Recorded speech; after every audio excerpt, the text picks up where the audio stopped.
2004ஆம் ஆண்டு சுனாமியில் தமிழகம் மிக கடுமையாக பாதிக்கப்பட்டது. 2004இல் சுனாமியில் தமிழகத்தில் மட்டும் 6065 பேர் இறந்தார்கள். 88 கிராமங்கள் நிலைகுலைந்து அழிந்து போனது.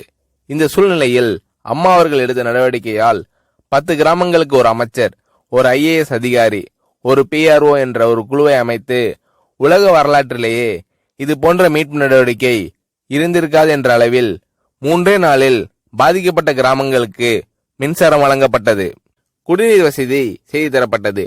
இந்த மின்னல் வேக நடவடிக்கையால் அப்போதிருந்த இந்திய ஜனாதிபதி அப்துல் கலாம் மற்றும் அமெரிக்காவின் முன்னாள் அதிபர் கிளின்டன் ஆகியோரின் பாராட்டுகளை அம்மாவின் அரசு பெற்றது. அழுத கண்களை துடைக்கும் கரம் கொண்டவர் அம்மா அவர்கள்.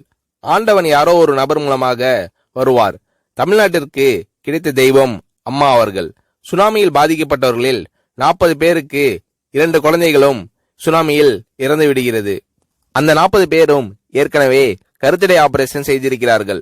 பெற்றோர்கள் மட்டும் உயிர் பிழைத்திருக்கிறார்கள். உயிர் பிழைத்தவர்களுக்கு இனி குழந்தை கிடையாது என்ற நிலையில் அவர்களுக்கு கருணைவு ஆபரேஷன் செய்து அவர்களில் பல பேருக்கு குழந்தை பிறந்து அந்த குழந்தைகள் இன்று பள்ளிக்கு சென்று கொண்டிருக்கிறார்கள். நாகப்பட்டினத்தில் அம்மா அவர்கள் மீனவர்களை சந்தித்த போது மீனவர்கள் கதறி அழுதார்கள்.